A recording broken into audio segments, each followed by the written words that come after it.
အားလုံးပဲမင်္ဂလာပါကျွန်တော်ရဲ့မင်းနိုင်ပိုင်မလေး channel ကနေပြန်လည်ကြိုဆိုလိုက်ပါတယ်1988ခုနှစ်ဇွန်လ14ရက်နေ့တောင်ကိုရီးယားနိုင်ငံဆိုးမြို့ကန်နန်းမှာရှိတဲ့ဘားတစ်ခုမှာတွေးပြစရာကြေကွဲစရာအဖြစ်ဆိုးကြီးတစ်ခုဖြစ်ပွားခဲ့ပါတယ်စားပိုင်ဘားလို့လူသိများတဲ့အဲ့ဒီနေရာဟာမကြခင်မှာပဲစကားနဲ့ပုံမပြနိုင်တဲ့အိမ်မဆိုးတစ်ခုရဲ့ဇက်ခုံဖြစ်လာခဲ့ပါတယ်မနက်2 နာရီခန့်မှာတော့ခီးတဲ့ရှာရင်ဆိုးမြို့လမ်းမတွေကိုကင်းလှည့်နေတဲ့တက်ဆီဒရိုက်ဘာတစ်ယောက်ဟာထိုင်းလန့်ပြန်မြင်ဝင်တစ်ခုကိုမမျှော်လင့်မဲ့တွေ့လိုက်ရပါတယ်ဘားရဲ့ပြင်ပလမ်းမပလက်ဖောင်းပေါ်မှာအမျိုးသမီးတို့ကလဲကြနေပြီးလက်တွေကိုလှုပ်ရမ်းကအသေးအံကူညီတောင်းနေခဲ့ပါတယ်။သူမရဲ့ခန္ဓာကိုယ်ဓာတ်ပိုင်းတစ်ခုလုံးသွေးတွေရွှဲနေပြီးခါအောက်ပိုင်းကတော့ကိုလုံးတီးဖြစ်နေခဲ့ပါတယ်။ဒီမြင်ဝင်းကြောင်တော်လုံးရှောက်ရှောက်သွားတဲ့ခြင်းမောင်းဟာတတိလက်လို့မဖြစ်အောင်ကြိုးစားပြီးရဲကိုဖုံးဆက်ခေါ်ခဲ့ပါတယ်။သူမြင်တွေ့ခဲ့ရတဲ့ကြောက်မက်ဖွယ်ပြည့်ပြည့်ကိုပြောပြလိုက်ချိန်မှာပဲရဲဟာရှိတွေကချက်ချင်းကိုရောက်လာခဲ့ပါတယ်။ရဲတွေကဘားရဲ့မြောက်ခန်းစီကိုဥတီတဲ့လေကားကနေသွေးသက်တင်နာကိုလိုက်ခဲ့ကြပါတယ်။လေကားကနေဆင်းလိုက်တာနဲ့သွေးရင်းနဲ့လိုညှိစိုးစိုးကြီးကိုရားလိုက်ပါတယ်။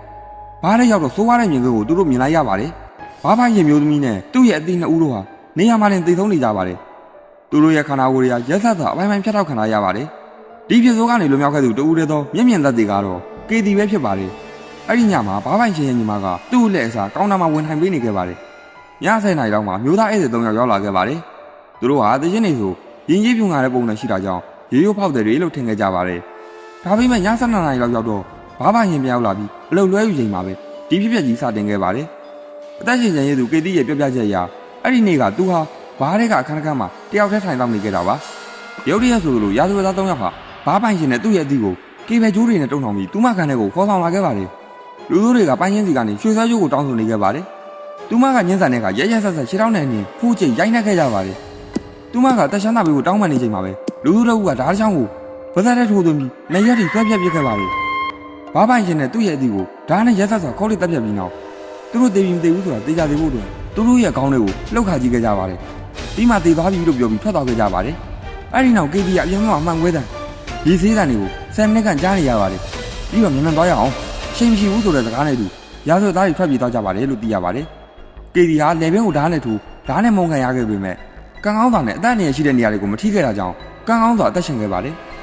်ရာဇဝတ်သားတွေဟာအခင်းဖြစ်ပွားရနေရာကတက်တိဖြတ်ပြီးဖို့ရေကိုဖွင့်ချထားခဲ့ကြတာကြောင့်ကျမ်းမြင့်တစ်ခုလုံးရေတွေလွှမ်းနေခဲ့ပါတယ်ကျန်နေသေးတဲ့တပ်တွေကိုစူဆောင်ရခါခဲ့စေဖို့အတွက်ဖန်ခွက်တွေပကန်းတွေကိုပါရိုက်ခွဲပြီးကျမ်းမြင့်ပေါ်မှာဖြိုးခဲ့ကြပါတယ်ထွက်မပြေခင်ပရိဘောကားတွေပေါ်မှာကြံခဲ့တဲ့လက်ပွေရတွေကိုသတင်းစာနဲ့တုပ်သွားကြပါတယ်ရဲတွေကလက်ပွေရနဲ့တခြားတပ်တွေကိုအသက်ဆန်စူဆောင်ခဲ့ကြပေမဲ့ရာဇဝတ်သားတွေရဲ့လက်ပွေကိုတော့ရှာမတွေ့ခဲ့ကြပါဘူးထိုးခဲကနီးပညာနဲ့ဆို DNA စစ်ဆေးဖို့လည်းခက်ခဲနေခဲ့ကြပါတယ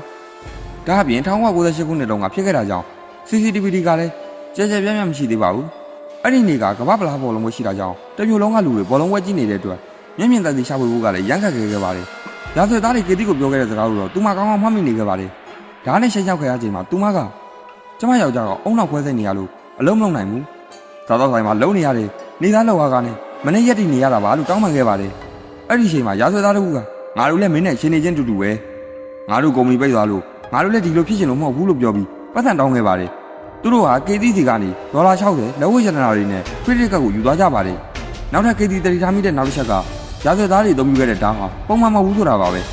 ပုံမှန်မိဖို့ကြောင့်သုံးထားတဲ့ပိုးရှိပြီးအလွန်ပါလာနေခဲ့ပါတယ်ရဲတွေကအဲ့ဒီဓာတ်ကြောင့်သုံးဆန်းကြည့်လိုက်တော့ဓာတ်ဟာရင်ငုတ်တဲ့ကပိုက်ကုံမှကြီးနေရင်ကိုကိုကိုကဲတဲ့ဖို့ပိုက်ကုံဖြတ်တဲ့ဓာတ်ဖြစ်နေတာလို့သိရပါတယ်ရဲတွေရဲ့ပြောဆိုချက်အရဒီဓာတ်ဟာလေချောင်းလူတက်ပွဲတွေကိုထုတ်ပေးတဲ့ဓာတ်ဖြစ်ပြီးဓာတ်သားနှစ်ဖက်လုံးမှာတာသားပုံစံပါရှိတာကထူးခြားချက်ဖြစ်တယ်လို့ဆိုပါတယ်ဒီမှုကိုစုံစမ်းရင်ရဲတွေကထူးခြားတဲ့ချက်တစ်ခုကိုထပ်တွေ့ခဲ့ရပါတယ်ရာဇဝတ်သားတွေဟာအခင်းဖြစ်ပွားချိန်မှာသူတို့သုံးပြုခဲ့တဲ့တပ်ဖြတ်ရေးပစ္စည်းတွေကိုကြိုတင်ပြင်ဆင်ခဲ့တာဖြစ်နေပါတယ်အကယ်၍လူသက်မှုကမတော်တဆဒါမှမဟုတ်ကျိုးတယ်မစီသမက်ဖြစ်ခဲ့ရင်လူသက်သမားတွေကနီးနားမှာရှိတဲ့ပစ္စည်းတွေကိုလက်နက်ပစ်သုံးယူလိမ့်ရှိပါတယ်။ဒါပေမဲ့ဒီမှုကတော့သူတို့ဟာကိုယ်တိုင်ယူဆောင်လာတဲ့လက်နက်တွေနဲ့ရာဇဝတ်မှုကျူးလွန်ခဲ့တာပါ။ဥပမာမစီစဉ်ထားတဲ့လူသက်လက်နက်ဆိုရင်ဆက်လိပ်ပြာခွက်မိသက်စေဘူးအရက်ပလင်းဒါမှမဟုတ်မိဖို့ကြောင့်သုံးထားမှုဖြစ်နိုင်ပါတယ်။ရာဇဝတ်သားတွေဟာဓာတ်တယ်မဟုတ်ကေဘဲကျိုးတွေပါယူလာခဲ့ကြပါတယ်။ဘားကိုလာတဲ့ဘသူကများကေဘဲကျိုးကိုတည်လာမှလဲ။နောက်ဆုံးတော့ကျန်းကျင်သူတွေက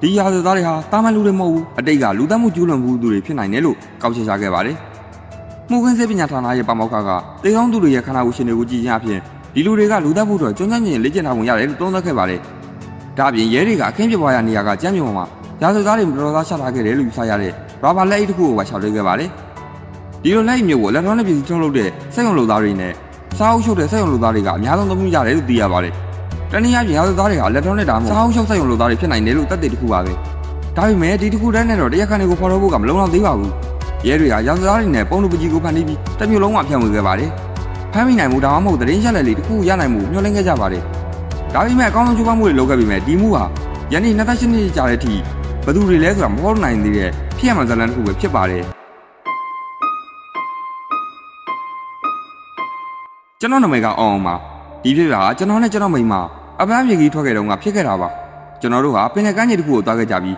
စနေတနင်္ဂနွေပန်းပြေခဲ့ကြပါတယ်ကျွန်တော်တို့ကအိမ်အောင်ပြုတ်ကားသားဆိုတော့ပြည့်ရန်ခီတစ်ခုလိုပါပဲပျော်ရွှင်ရမောခဲ့ကြပြီးပျော်စရာရှိန်နဲ့ပြည့်နေတဲ့နေ့တစ်နေ့ကိုကုန်ဆုံးခဲ့ကြပါတယ်အဲ့ဒီညမှာကျွန်တော်တို့တငယ်ချင်းတွေကတယောက်ဖြစ်တဲ့ကျော်ကြီးကသူ့ခန်းမှာပါတီပွဲလေးတစ်ခုလုပ်ခဲ့ပါတယ်သူဟာဇနီးဖြစ်သူတီနာနဲ့တူလာခဲ့တာပါဒါပေမဲ့အဲ့ဒီနေ့နေခင်းမှာပဲတီနာရဲ့မိခင်ရန်နေမကောင်းလို့သူမမွေးရမြေကိုပြန်သွားပြီလို့ကျွန်တော်တို့ကိုပြောခဲ့ပါတယ်ဒါပေမဲ့သူကစိုးရိမ်နေပုံမပေါ်ဘသူ့ကောင်မှလည်းမတိုင်ပေမဲ့တယောက်တည်းပြန်ဝင်ပြလိုက်တာကြောင့်လည်းတော့ထူးဆန်းနေခဲ့ပါတယ်ဒါပေမဲ့ကျွန်တော်တို့ဒါကိုပေါ့ပေါ့တန်တန်သဘောထားပြီးသူ့ပါတီကိုသွားခဲ့ကြပါတယ်အဲ့ဒီညကကန်းထဲမှာကျွန်တော်တို့9ယောက်ရှိပါတယ်စကားတွေပြောဂိမ်းနေကြတာတယောက်နဲ့တယောက်ကြောက်အောင်ချောင်းနေတဲ့တဲပုံတွေပြောခဲ့ကြပါတယ်ကျွန်တော်နဲ့ကျွန်တော်မိန်းမကတော့ရန်ကိုပြောနေခဲ့ကြတာပါအောင်ကတော့ရက်ကိုလုံညွန်တောင်းနေခဲ့ပါတယ်ခဏကြာတော့ကျွန်တော်ဂိမ်းခဏလာပြီးထိုင်စကားပြောခဲ့ကြပါတယ်အဲ့ဒီချိန်မှာပဲဒီဖြစ်ရကြီးစားခဲ့တာပါလူတိုင်းစကားပြောနေချိန်မှာပဲကျွန်တော်မိန်းမကတခုကိုရောက်လာပြီးကြောက်ရွံ့ကြီးတယောက်လိုဖြစ်သွားခဲ့ပါတယ်သူမရဲ့မျက်လုံးတွေကအောင်ဟောင်းရဲ့အိမ်ခန်းကိုစူးစိုက်ကြည့်နေခဲ့ပါတယ်ကျွန်တော်လည်းသူမတခုဖြစ်နေပြီဆိုတာရှက်ရှင်းတတိထားမိလိုက်ပါတယ်မိန်းမရေစင်ပြေးရလားလို့ကျွန်တော်မေးခဲ့ပါတယ်သူမကဟုတ်ကဲဆိုတဲ့တခွန်းသာဖြစ်ပြီးတခုကိုလန့်လို့မပြောဘူးဆိုတာသိနေခဲ့ပါတယ်ခဏကြာတော့သူမကကျွန်တော်ကိုစကားသာပြောပါတယ်သူမမူးနေလို့ကိုကန်းကိုပြန်လာခြင်းပြီလို့ပြောပါတယ်တကယ်ချင်းတချို့ကကျွန်တော်ကိုထပ်နေအောင်ပြောနေပြီမဲ့ကျွန်တော်မျိုးသမီးအကြီးကမနေချင်တော့တဲ့ပုံစံနဲ့ဆိုတော့ပြန်လာတော့မယ်လို့ပြောပြီးခန်းကိုပြန်လာခဲ့လိုက်ပါတယ်ကျွန်တော်တို့ခန်းကိုပြန်ရောက်တာနဲ့သူမကနေရာမှာလဲကျသွားပါတယ်ပြီးတော့သူမပြောပြတယ်ကျွန်မမူလို့ခေါ်လာတာမဟုတ်ဘူးကျော်ကြီးကလည်းတခုမြင်လိုက်ရလို့ခေါ်လာတာလို့ပြောပါတယ်ကျော်ကြီးတို့ခန်းမှာတော့ကကျွန်တော်တို့ TV ကြည့်နေတော့သူမကအဲကန်းကိုမျက်နှာမူလေးထိုင်နေခဲ့ပါတယ်အဲခန်းထဲကိုမြင်နိုင်တဲ့မိန်ပြပြမီးအောင်လေးတစ်ခုရှိနေခဲ့ပါတယ်စားပိုင်းတော့သူမဟိုကြည့်တည်ရှောက်ကြည့်နေခဲ့တာပါဒါပေမဲ့ရုပ်တရက်တရားကသူမကိုစိုက်ကြည့်နေလို့ခံစားလိုက်ရပါတယ်သူမသိချာကြည့်လိုက်တော့အဲ့ဒါကတီနာပါသူမအခန်းထဲကနေရံပြီးကျမ်းမြေပေါ်မှာထိုင်နေပါတယ်သူမမျက်လုံးတွေကပွင့်နေပါတယ်မျက်တောင်မကမလုံးမရှက်ပဲသူမကိုတက်တက်ကြီးစိုက်ကြည့်နေခဲ့တာပါစားပိုင်းမှာတော့မြင်ရတာတွေကဝါးနေခဲ့ပါတယ်အဲ့ဒီချိန်မှာပဲတေးချောင်သူမမျက်မှန်ကိုတတိယပြီးမြန်မြန်တက်လိုက်ပါတယ်အဲ့ဒီခါမှာသူမကိုချင်းချင်းနဲ့မြင်လိုက်ရပါတယ်ရုပ်ထုလိုမလုံးမရှက်အေးခဲနေပုံရပြီမယ်သူ့မျက်လုံးတွေကကျွန်တော်မိန်းမကိုစိုက်ကြည့်နေခဲ့တာပါသူမကြောတစ်ချောင်းလုံးအေးခဲနဲ့ခံစားလိုက်ရပြီးစက်သိမ်းနေထားလာခဲ့ပါတယ်သူမလည်းဘာလို့ရမှန်းမသိခဲ့ပါဘူးဘသူ့ကိုမှကြောက်လန့်နေကြပြအောင်မလုံးရှင်းသလိုရှင်နေတွေလည်းပူစောသားမှကြောက်နေမိပါတယ်ကျွန်တော်လည်းစားတော့သူမပြောတာကိုတိတ်မြုံခဲ့ပါဘူးကျော်ကြီးကလည်းသူမိန်းမပြန်သွားတယ်လို့ပြောပါတယ်အခုလည်းမိန်းမကသူမိန်းမသိနေတာကိုတွေ့တယ်ဆိုတော့သူမကိုမဟုတ်တော့ပါဘူးလို့ခံချင်းခဲ့ပါတယ်ဟိုမှာကလေးကဘာလို့မပြောတာလဲလို့သူမကိုမေးတော့သူမကကြောက်ကြောက်နဲ့ပြန်ပြေးခဲ့ပါတယ်ဟိုမှာသာပြောရင်ကျော်ကြီးကအကုန်လုံးကိုတစ်ခုလုံးမှဆိုလို့တဲ့သူ့မှာသာလက်နဲ့ရှိနေဘယ်လိုလုပ်လဲလို့သူမကပြောပါတယ်ပြီးတော့ကျွန်တော်ဖုန်းကိုဆွဲပြီးရဲစခန်းကိုခေါ်လိုက်ပါတော့တယ်ရဲတွေချက်ချင်းရောက်လာပြီးကျော်ကြီးကိုဖမ်းသွားကြပါတယ်ကျွန်တော်တို့ဖွဲ့လည်းဘယ်သူမှမယုံနိုင်ခဲ့ကြပါဘူးကျွန်တော်တို့ရဲ့တကယ်ချင်းကျော်ကြီးမှဟုတ်ရဲ့လားနားမလည်နိုင်ကြပါပဲဒါပေမဲ့စုံစမ်းစစ်မှုကိုလုပ်တော့အပြေမှန်ပေါ်ပေါက်လာခဲ့ပါတယ်ကျော်ကြီးကအရက်လွန်ညွန်တောက်တတ်တဲ့အချင်းရှိသူတယောက်ပါသူမိန်းမကနှစ်ပေါင်းများစွာသူ့ကိုရက်ဖြတ်ဖို့ကြိုးစားခဲ့ပေမဲ့ကျော်ကြီးကရမ်းဖတ်တတ်သူတယောက်ပါအဲ့ဒီညစောပိုင်းမှာပဲသူမိန်းမကရက်တောက်တာနဲ့ပတ်သက်ပြီးသူ့ကိုပြောဆိုနေချိန်မှာသူကဒေါသလျောက်ပေါက်ဝဲခဲ့ပါတယ်သူတို့ရံပြစ်ခဲ့ကြပါတယ်သူမိန်းမကသူ့ကိုထားသားမယ်လို့ရှင်းချောက်ခဲ့ပါတယ်ဒါကြောင့်ကျော်ကြီးကဒါကြောင့်ကိုဆိုပြီးသူမိန်းမရဲ့ဦးခေါင်းကိုထိုးသွင်းခဲ့ပါတယ်